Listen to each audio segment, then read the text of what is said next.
Am I the a-hole for taking back a wedding gift I promised to the bride and groom after overhearing a conversation? A 29 female has been in a friend group of 6 people, including the couple 30 female and 31 male, since we all went to law school a little while ago. We all live in the same city and regularly hang out and go to lunch together, and it's always a good time. Now, to be frank, I normally for our get-togethers pay for all those in attendance, as I make well over double what the others do, and when it comes to my choice of restaurant, we normally go to an expensive steakhouse that I absolutely love. Again, out of the friend group 1, I am the only one who is child-free too, has the extra income 3. I feel obligated to pick up the tab as it is a part of my culture and how I was raised. My love language is gift giving, and I always give extravagant gifts for special occasions, anniversaries, birthdays, promotions, baby showers, and above all else, wedding. I absolutely love weddings, and as much I am extra generous when it comes to my gifts. The couple at hand love to travel, but due to COVID, inflation, and a new baby, they haven't been able to do it as much. When I was first asked to be a bridesmaid, the couple asked me to help them go over their budget and see if I have some connections to help them cut some cost. Even with my help, they were not going to be able to afford a honeymoon after the wedding, or so I thought. So as my wedding gift, I planned for them to visit Japan for a week, food, housing, fun, money,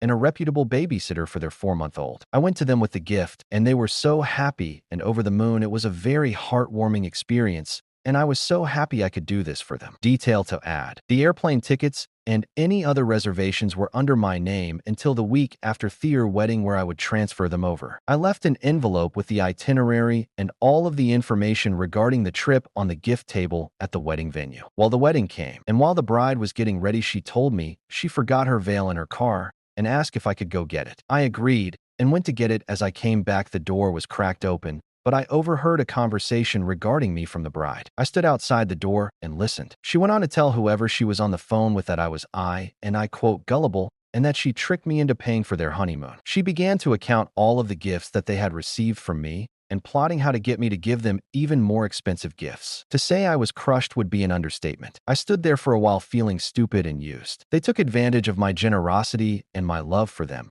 and used it for their own selfish gain. But my sadness began to turn into rage. I went inside and began to rip a new one into the bride. She tried so hard to backtrack, and I told her to go F herself and that I was taking back my gift and she could forget about going to Japan. She tried to chase me as I walked down the hall and took the envelope from the gift table, calling me a witch and an a-hole as I left. It's been over 4 months since this happened, and when I explained this to my partner, she called me an a-hole, as I could have silently cut the couple out instead of reacting harshly on the bride's wedding day. That I may have ruined her wedding day, and this will be her last memory of her wedding for years to come. Now I've been feeling kind of bad for my reaction, so now I come to you, Reddit. Am I the a-hole for taking back my present after overhearing conversation from the bride? Just a little tidbit of information: I later found out that the person she was talking to on the phone was the groom.